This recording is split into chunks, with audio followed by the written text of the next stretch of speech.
Was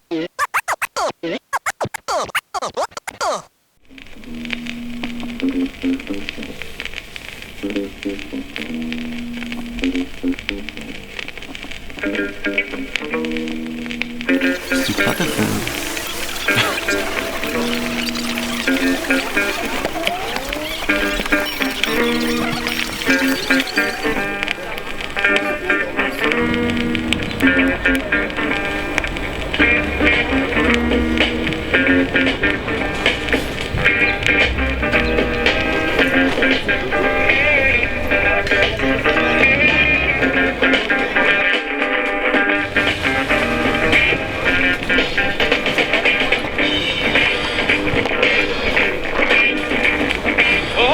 Früh aufstehen, bevor die Leute überhaupt erst aufbauen dürfen.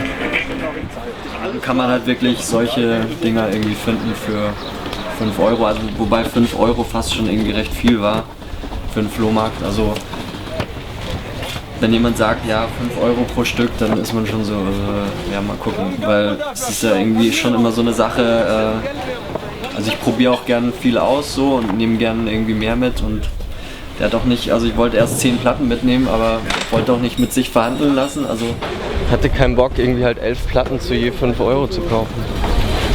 Irgendwann. Und dann muss man irgendwie so aussortieren und man kennt halt auch nicht alles, ja. Es kann halt sein, dass ich so die beste zurückgestellt habe. Ja. Hier haben wir noch einen guten Fund für Berliner Flohmärkte, taucht ab und zu auf. Ist so ein kleiner Klassiker, war auch auf einem Funkvergnügen-Mixes, kennen vielleicht ein paar Leute, so ein deutscher Funk-Mix von Mark Hype.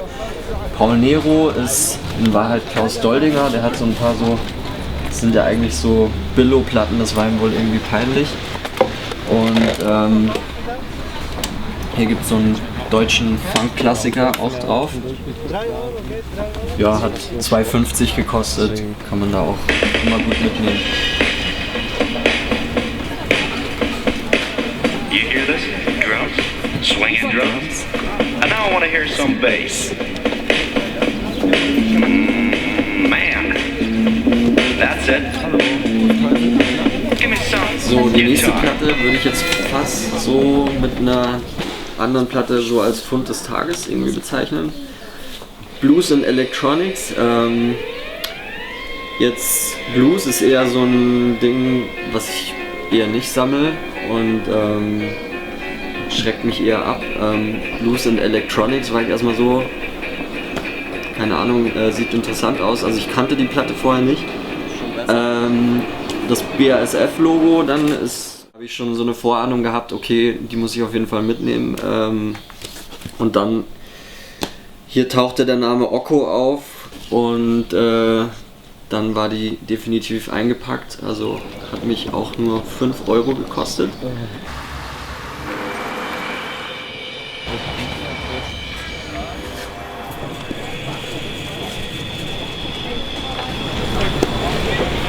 Das ist ein Händler, da muss man nicht gucken. Ich habe gleich gesehen, boah krass, die steht sonst nie da, die Kiste. Bumm, erste Person und zack. Oh, da vorne sind Platten. So, jetzt kommen wir zum Fund des Tages. Das ist heute Supreme Psychedelic Underground von den Hell Creatures. Toll sind die denn, die Platten? Die war in der Kiste, wo wirklich nur Schrott drin war. 2 Euro Stück? Und ich hätte fast drüber geblättert und es muss auch eine Kiste gewesen sein, wo schon irgendwie Leute durchgegangen sind, weil wir waren an dem Flohmarkt waren wir schon ein bisschen später.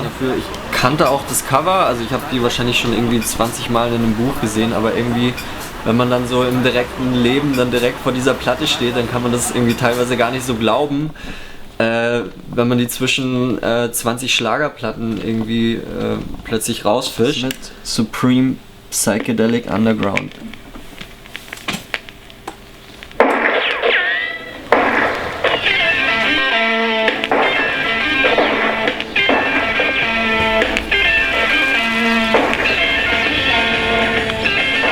So, hier ist jetzt eine sehr besonders tolle Platte, die man wirklich in Berlin ab und zu findet und das ist jetzt ein gutes Beispiel dafür, okay, sowas muss man dann wissen, dass dort was Tolles drauf ist, weil sonst würde man es auf jeden Fall stehen lassen, weil das Wunderstereo, eine Einführung in die Stereophonie, deutet jetzt erstmal nicht darauf hin, dass hier ein super Rare Groove Knaller drauf ist.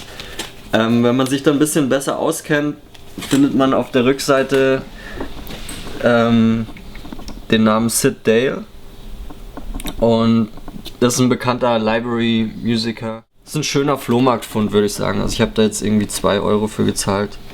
Da kann man das auf jeden Fall mal mitnehmen. Einfach geil. Ein weiterer Klassiker der deutschen Funk-Historie von niemand Geringerem als Udo.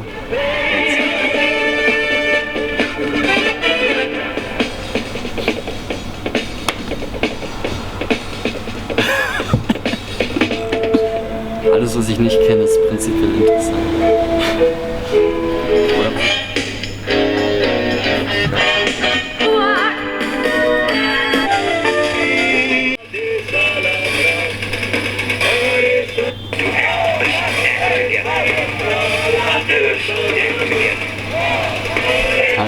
Experimentell.